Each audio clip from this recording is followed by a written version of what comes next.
Class 10th कि आपकी first जो चैप्टर है वो है केमिकल रिएक्शन से। और केमिकल रिएक्शन के अंदर हम लोग केमिकल रिएक्शन की हमने डेफिनेशन की कि कैसे केमिकल रिएक्शन होती है, कैसे केमिकल चेंजेस आपके हो रहे हैं, और जहां पे केमिकल चेंजेस आपके होते हैं वहां पे आपकी केमिकल रिएक्शन हो रही होती है।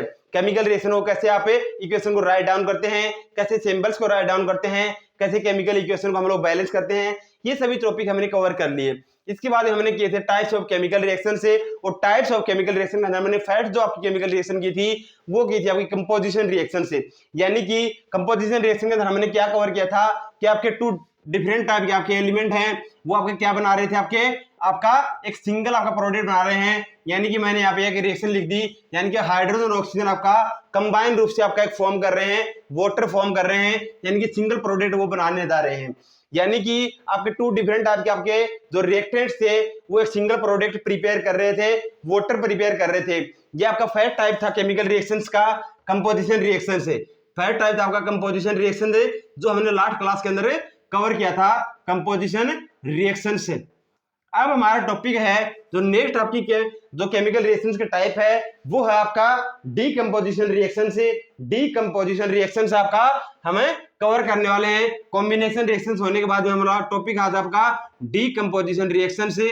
डीकंपोजिशन रिएक्शंस हम लोग आज आपका टॉपिक कवर करने वाले हैं कि डीकंपोजिशन रिएक्शन आपकी कैसे होती हैं, कैसे आप उसको डिफाइन कर सकते हैं, या कैसे आप आइडेंटिफाई कर सकते हैं कि ये जो रिएक्शन हो रही है वो डीकंपोजिशन रिएक्शन है या फिर कॉम्बिनेशन रिएक्शंस है। जो कॉम्बिनेशन रिएक्शन उसको आप कंपोजिशन रिएक्शन भी बोल सकते हैं, यानी कि वहां पे आपके टू डिफरेंट टाइप के रिएक्टेंट्स हैं वो आपके कंपोज हो रहे हैं, डिजोल्व हो रहे हैं to each other to form a new product. But यहाँ पे हम बात करने जा रहे हैं आपकी डीकंपोजिशन रिएक्शंस की। और डीकंपोजिशन जो रिएक्शन आपकी वो एक तरह से हम लोग उसको रेशनलाइज कर सकते हैं, रिलेट कर सकते हैं कंपोजिशन रिएक्शन या कॉम्बिनेशन रिएक्शन के साथ में कि ये आपके अपोजिट होती है किससे जो आपकी कंपोजिशन रिएक्शंस हैं उसके अपोजिट होती है आपकी क्या डीकंपोजिशन रिएक्शंस। हमारे पास में यहाँ पे मैं एक एग्जांपल ले लेता हूँ आपका, यानी कि मेरे पास में क्या है, मैं एग्जांपल ले लिया मैंने आपका यहाँ पे वाटर का एग्जांपल ले लिया। वाटर आपका एक प्रोडक्ट है, वाटर हमारा एक रिएक्टेंट है। इसको मैं क्या करता हूँ, वाटर का हमारा फॉर्मूला होता है H2O। H2O जो हमारा फॉर्मूला होता है, अगर इसकी मैं बात कर रहा हूँ तो ये आपका मैंने ले लिया किस फॉर्म में ले लिया, आइस फॉर्म में ले लिया, आइस फॉर्म में ले लिया। अब ये क्या है, फ्रीजिंग पॉइंट के ऊपर मान लीजिए 0 डिग्री के ऊपर आपका किस में है, ये 0 डिग्री टेम्परेचर के ऊपर का वाटर किस फॉर्म में है, आइस फॉर्म में है, यानी कि सॉलिड फॉर्म में है। अगर मैं इसको यहां से क्या करना स्टार्ट कर देता हूं, यहां से मैं एक बर्नर के थ्रू क्या कर देता हूं, इसको हीट देना स्टार्ट करता हूं वाटर को, तो आपका जो वाटर जो आइस स्ट्रक्चर में है वो किस में चेंज हो जाएगा, आपका वो कन्वर्ट हो जाता है कहीं ना कहीं आपका वाटर में चेंज हो जाता है, यानी कि वो वाटर में चेंज हो जाता है। लेकिन साथ ही आपका वाटर में चेंज होता है प्लस आपका किस में हो जाता है ये, यानी कि वाटर जो है वो कहीं ना कहीं आपका चेंज हो जाता है किसमें, वाटर वेपर में भी कन्वर्ट हो जाता है। यानी कि हमारे पास में वाटर वेपर भी आपकी बन जाती है, यानी कि मेरे पास में क्या प्रोडक्ट बन गया, H2 बन गया लिक्विड फॉर्म में, प्लस H2O दोबारा बन गया किससे बन गया, वो आपका गैसेज फॉर्म में बन गया, गैसेज फॉर्म में बन गया, वाटर वेपर फॉर्म बन गई। यानी कि आपका सिंगल प्रोडक्ट क्या था, आइस था, और आइस किस में कन्वर्ट हो गया, आपका वाटर में कन्वर्ट हो गया। साथ ही हमारा किस में कन्वर्ट हो गया, वो आपकी वाटर वेपर फॉर्म में भी कन्वर्ट हो गया। यानी कि हमारे साथ में एक सिंगल जो आपका रिएक्टेंट था वो किस में कन्वर्ट हो रहा है, टू और मोर देन टू टाइप आपके प्रोडक्ट्स में कन्वर्ट हो रहा है। यानी कि सिंगल प्रोडक्ट हमारा किस में कन्वर्ट हो गया, आपका वो आपका टू और मोर देन टू टाइप के आपके प्रोडक्ट्स में कन्वर्ट हो गया। जबकि हमारा कॉम्बिनेशन जो रिएक्शन थी उसमें आपके टू डिफरेंट टाइप आपके क्या थे, जो आपके रिएक्टेंट थे वो एक सिंगल में प्रोडक्ट फॉर्म कर रहे थे। लेकिन डीकंपोजिशन रिएक्शन के अंदर हमारा एक क्या बनता है, आपका सिंगल जो प्रोडक्ट है या सिंगल जो रिएक्टेंट आपका वो कन्वर्ट हो जाता है किसमें, टू और मोर देन टू टाइप के प्रोडक्ट में कन्वर्ट हो जाता है। यानी कि हमारा सिंगल जो रिएक्टेंट है वो हमें दो या दो से अधिक ज्यादा आपका क्या दे रहा है, प्रोडक्ट दे रहा है, टू और मोर देन टू टाइप के आपके प्रोडक्ट वो फॉर्म करता है। लेकिन हम एक एग्जांपल की बात कर लेते हैं, आपके बुक में एक एग्जांपल गिवन है उसकी मैं यहाँ पे बात कर लेता हूँ। मेरे पास में बुक के अंदर आपका जो एग्जांपल गिवन है वो आपका गिवन है, मेरे पास में है फेरस सल्फेट।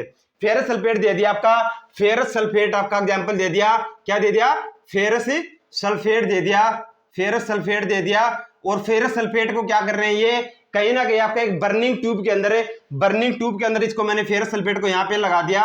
ये आपका फेरस सल्फेट है, यहाँ से मेरे पास में एक बर्नर है और इस बर्नर की जो यहाँ पे क्या जा रही फ्लेम्स जा रही हैं, यानी कि बर्नर को टच नहीं कर रहा हूँ। ये जो बर्निंग ट्यूब के अंदर मैंने क्या लगा रखा, फेरस सल्फेट लगा रखा है और फेरस सल्फेट यहाँ से लगाता हूँ तो जैसे मैं यहाँ से बर्नर को स्टार्ट करता हूँ तो यहाँ से जो फ्लेम्स से आपका क्या है, ये फेरस सल्फेट जो है तो यहाँ से आपकी क्या निकल रही, वेपर निकल रही है और वेपर निकल रही है तो उनको आप अपनी नोज से उनको फील कर सकते हैं, यानी आपको कहीं ना कहीं इसकी स्मेल भी आती है। किसकी आती है स्मेल? बर्निंग की स्मेल आती है, बर्निंग स्मेल आती है किसकी? फेरस सल्फेट की।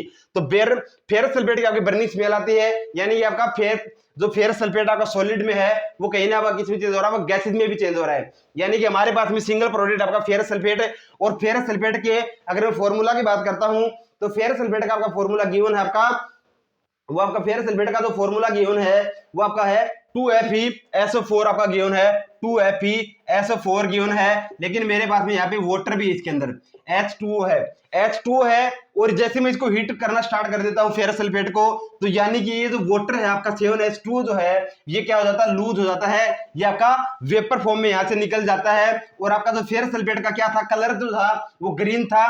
किस प्रकार का कलर था? ग्रीन कलर था। वो क्या चेंज हो जाता है कलर आपका हीट देने पे और हमारे पास में क्या प्रोडक्ट बन जाता है, इसके बाद में हमारा प्रोडक्ट बनता है फेरिक ऑक्साइड बन जाता है, फेरिक डाइऑक्साइड बन जाता है। आपका सिंगल प्रोडक्ट आपका क्या बन रहा है, एक तो आपका फेरिक डाइऑक्साइड बन रहा है, एक आपका फेरिक ट्राइऑक्साइड भी बनता है।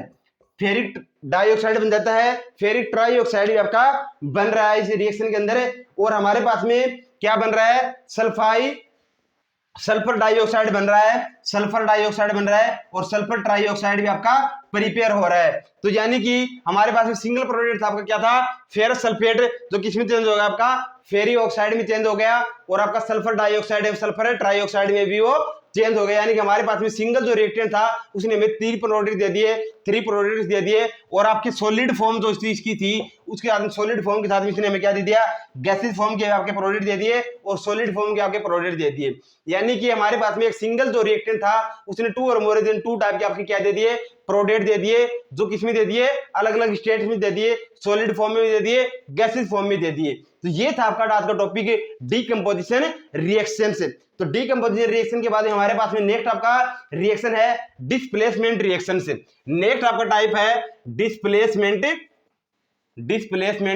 रिएक्शंस है। तो डिस्प्लेसमेंट रिएक्शन जो हम लोग करेंगे नेक्स्ट क्लास के अंदर है। अगर इस टॉपिक में कहीं भी डाउट हो आपको तो आप मुझसे कमेंट्स में जरूर पूछ सकते हैं, उसका क्वेश्चन मैं जरूर प्रोवाइड करूंगा। या तो अगर स्मॉल क्वेश्चन अगर आपका है तो अगर कोई भी डाउट है तो मैं कमेंट्स में दे दूंगा उसका आंसर। अगर वो ज्यादा लेंथी क्वेश्चन होगा तो उसका मैं सेपरेटली एक वीडियो बना के उसका अपलोड कर दूंगा, वो आपको सेपरेटली क्लास में बता दिया जाएगा। साथ ही मैं आपको बता देता हूं कि मनदीप कमेंट्री चैनल की आपकी एप्लीकेशन आ चुकी है नवू क्लासेस के नाम से।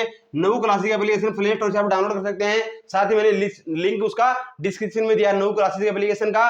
तो नवू क्लासेस की एप्लीकेशन आप डिस्क्रिप्शन में डाउनलोड कर सकते हैं, जहां से आप अपनी काफी अच्छे कोर्सेज आपको एप्लीकेशन के अंदर मिलने वाले हैं। साथ ही मॉक टेस्ट सीरीज आपकी या टेस्ट सीरीज आपको वहां पे अलग अलग मिलने वाली हैं, यानी कि आप अपनी प्रिपरेशन का इवैल्यूएशन कर सकते हैं, मूल्यांकन कर सकते हैं कि आपकी कितनी प्रिपरेशन होगी। वहां पे टेस्ट सीरीज जो टेस्ट है वो अटेम्प्ट करके अपनी आप इवैल्यूएशन कर सकते हैं प्रिपरेशन की। तो अभी ले guys thank you so much. मिलते हैं नेक्स्ट क्लास में, लेकिन तब तक आप मनदीप कमेंट्री चैनल को लाइक शेयर सब्सक्राइब जरूर कर लीजिए और बेल आइकन को जरूर प्रेस कर लीजिए। अगर कोई भी डाउट हो तो आप कमेंट्स में जरूर क्वेश्चन पूछा करो। तो अभी के लिए guys thank you so much. मिलते हैं नेक्स्ट क्लास में।